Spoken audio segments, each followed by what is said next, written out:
Hello, hello. Why is this an issue? Wait for some people to join us on this rainy day. Let me fix this a little bit. Oops. Crazy time.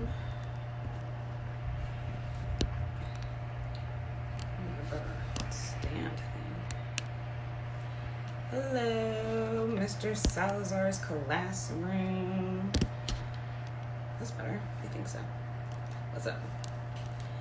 Trying to get this fixed. I look sideways. I'll hold it. That makes it easier. I'm hoping I don't awkwardly lose power because this rain is a little bizarre. I'm seeing how that goes. I'm excited for today's live, talking about mental health within the Black, Indigenous, and people of color community, and what that means. What are some of the stats? What can we do? All of those really cool things. I don't know if this is really annoying. It's okay. I'm gonna hold it. I'm just gonna wait for a few more people to join in. Jay, thank you for joining twice. I appreciate it. Oh my God, I'm so fast. Okay. I can get started. Today's live is going to be focused on the communities of color, Black, Indigenous, people of community, talking about the challenges and disparities that exist within these communities as it relates to mental health. But then also talking about, like, what can we do, right? What are some things that we can start doing within our community? What needs to change, what needs to happen? I would love, as the conversation goes, to hear about you guys and your experiences as relates to mental health within your communities if you are within the Black, Indigenous, people of color community. Because it's such an important conversation to have. It's one of the things that, especially when I talk with students about, that people talk about their family histories and things that happen within their cultures that continue to perpetuate what's happening. So I'm always intrigued to hear what you guys have to say, so you can comment and let me know. We can have a conversation. Also, if you have any questions, I'm here for that too.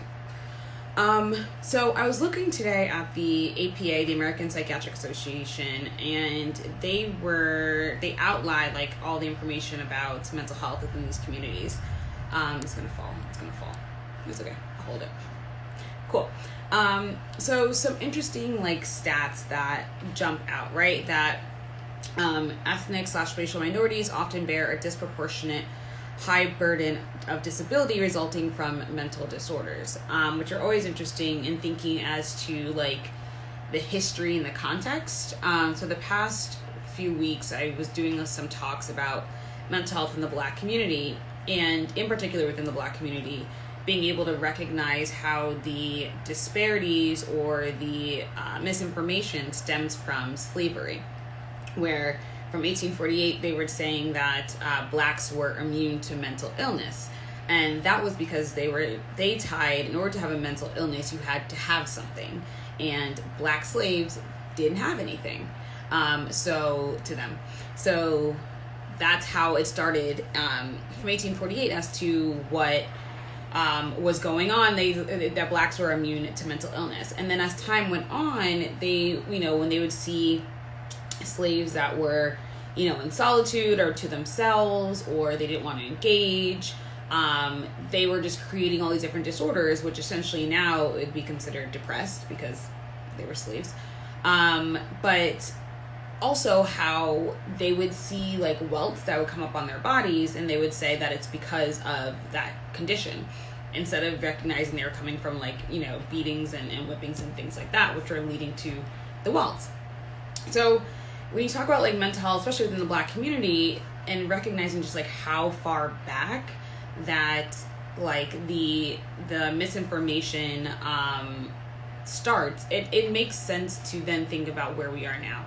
And then when you couple that, right, with a lot of the other information, the inequality of care, the mistrust of the healthcare system, all of that makes it so much harder for us now to still work on eradicating those barriers that exist.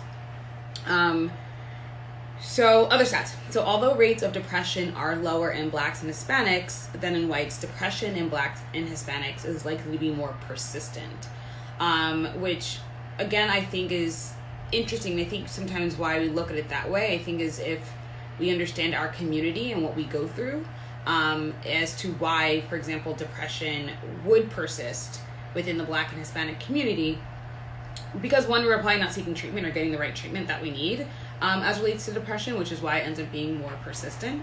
But two, we're constantly facing so much more challenges, inequality, racism, et cetera, that probably allows our depression to persist a lot longer than it does with our white counterparts.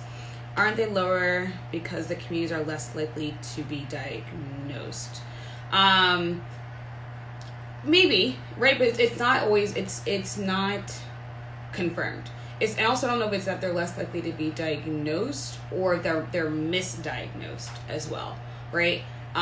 Or people aren't seeking out the treatment. So the numbers that we see are only based on what ends up being reported from the ones who are actually seeking care. If that's what maybe you were saying, let me know. But that's also a good point. I don't know if the diagnosing, people don't get diagnosed, more so it's either misdiagnosed or we just don't go to seek treatment. American Indians / Alaska Natives report higher rates of post-traumatic stress disorder and alcohol dependence than any other ethnic and racial group, which I find makes sense. I think when we think of like the isolation, I think, that exists in some of those communities, the not connectedness that exists, as well as their history. I thought that was an interesting one to include, especially as we're talking also including Indigenous peoples. Mental health problems are common among people in the criminal justice system, which has a disproportionate representation of racial / ethnic minorities. Approximately 50 to 75% of youth in the juvenile justice system meet criteria. And I think what's interesting even about that is, sorry, I keep pausing, how our young Black boys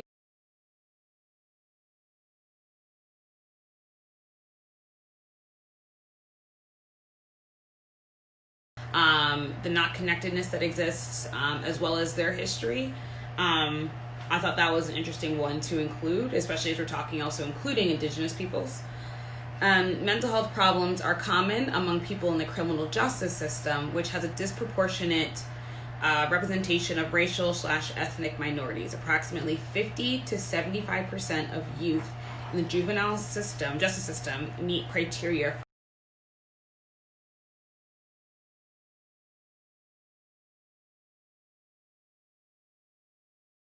How our young Black boys, Black and brown boys in particular, I'm saying boys, but also girls, are treated within the school systems, and that whole debacle, right? And then how that ends up leading to them being within the juvenile justice systems. And that's what I say when we talk about mental health within these communities. It's so complex. It's not as easy as like, oh, let's just like fix this or let's just change this. That it's such like a complex issue, right? There's this huge historical narrative that continues to persist, and then you compound that with all of like the systemic inequality, racism, etc. that exists. It makes it so much harder to combat. It's not impossible, right? But it's something that cannot happen in silos, right? You can't just be like, oh, let's just have more mental health providers and that's going to fix it, right? But when you think about this, the correlation between the juvenile justice system and mental health disorders, being able to work within that realm as well. Racial / ethnic minority youth with behavioral health issues are more readily referred to the juvenile justice system than to specialty primary care compared with white youth. Minorities are also more likely to end up in the juvenile justice system due to harsh disciplinary suspension and expulsion practices in schools, which I just kind of touched on there. But in general, they're saying there's a lack of cultural understanding by healthcare providers that may contribute to underdiagnosis and or misdiagnosis. We touched on that too. Of mental illness, people from racially/ethnically diverse populations. Factors that contribute to these kinds of misdiagnosis include language differences between patient and provider, stigma of mental illness among minority groups, and cultural presentation of symptoms. And tomorrow we're going to post for Tip Tuesday, we're going to talk about what are things that we can do to continue to help within the mental health in these communities. And that's being able to educate ourselves, right? Because our needs are different and they don't look the same. But being able to recognize that and have conversations within ourselves so we can educate ourselves more about mental health is important. But then also, how do we destigmatize and normalize within our community, right? How are we destigmatizing mental health and normalizing seeking treatment and getting help for our mental health? And then last is like, what do we need to do in terms of the barriers of care that exist? How can we start to overcome some of those barriers? So those are some things that I thought were like extremely important to reference. But also they talk about the disparities in mental health service use, where people from racial/ethnic minority groups are less likely to receive mental health care. So while we may have higher prevalence in terms of maybe depression or persistence in some of our mental health disorders, we're less likely to actually go seek treatment, which makes it extremely hard.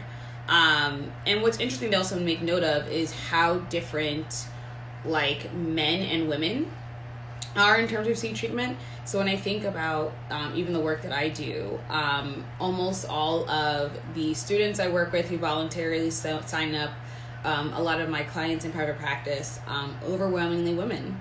And I have been intrigued in trying to think of maybe who to work with, partner with, so that we can think of how can we increase our men in these conversations, but also working on the education, destigmatization, normalization, etc. within our male population, because it's interesting when you're in this space. It's very different, and you recognize that there's like that disparity of who actually is seeking help, who's more willing to be a part of these conversations or to get help with their mental health. That it does tend to still stick to to women. Women are more likely to do that.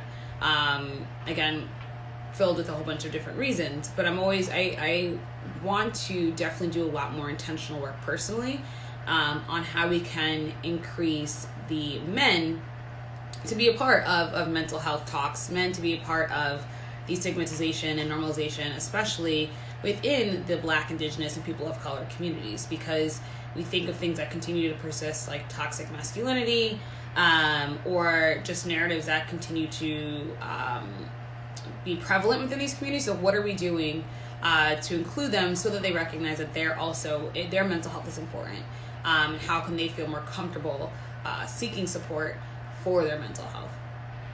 So I thought that was interesting to note and to look at as well. They also go through barriers to care, lack of insurance or underinsurance. So while there are a lot of opportunities out there for receiving therapy or receiving support for your mental health, a lot of them are still tied to insurance, but the insurance industry is not fun, right? So if you are going into provider maybe and your copay, while the therapy may be covered, maybe your copay is still extremely high, you're probably less likely to continue receiving those services, right? Or maybe they don't take your insurance and they are just out of pocket, and it's extremely hard for you to pay for those services. Or what happens is, if they're community providers and maybe there's no insurance or you don't have to pay, sometimes those waiting lists can be really long. Sometimes you can't get appointments as easily, as quickly as you'd want. And I know that happens a lot on college campuses where students really struggle with making sure, or having the ability to see like counselors more frequently, because they're just overworked and there's just not enough of them for the amount of student body that exists. So that's definitely a barrier that makes it very difficult in terms of receiving care. Lack of diversity among mental health care providers. and I mean, maybe because of the networks and the spaces that I'm in, I'm very thankful that I'm able to see so many diverse mental health providers out there. But there's not enough, right? There's not enough, and there's definitely work that has to be done to increase the amount of mental health providers that are out there. Again, still very women-dominant field, but there is definitely a lot of men as well. But I think what has to happen is how can we make sure that we're having conversations, maybe from in colleges, right, where people are receiving trainings or they're thinking about what careers to pursue. How do we include like mental health as one of those alluring careers to pursue for the communities? Because they're out there, they're just not enough for everybody, right? And or a lack of culturally competent providers. So I'm not I can understand why people want to see therapists or receive support and help from people who look like them, right? But then what happens when you don't have as much access to that? When would you do? So say you go to a provider that isn't from your community. Does that mean that they can't help you? No. But how do we make sure that we do our work, that they are culturally competent enough to help us? Does that make sense? Right? So the big thing that comes, and this is not related to mental health, but that comes up for me is when I think of, Black women and childbirth. So if I was to find a doctor, an OBGYN, for example, I want to make sure that they're culturally competent enough to understand the disparities in healthcare as relates to Black women in childbirth before I feel ready and okay to say, yes, I want you to be my provider. Same thing with mental health, right? How are we making sure that the people that are serving us, who may not be from our community, are culturally competent enough to understand what our needs are, and so that we're more likely to feel comfortable in those spaces. And that's on them, right? That's on them to do that work as those providers, so that we're decreasing barriers and increasing access. Distrust in the healthcare system, which we talked about earlier, that there's this huge historical context as relates to Black people or, Indigenous people of color in the healthcare system, whether it's from being used for different experiments to being able to not believing them, et cetera, right? Like, it makes sense why we don't trust the healthcare system. But what does that mean in terms of now when we need to get help? How do we start doing that work? And again, that's on the providers, right? I'm a strong believer that it's not on the patient to figure it out. No, that's some policy stuff, that's some provider stuff that they have to figure out and thereby communicate to the community members about it. So being able to redesign what it means to trust the healthcare system, and things like that come from having more providers in those spaces that look like the community that they're serving. And then inadequate support for mental health services as well.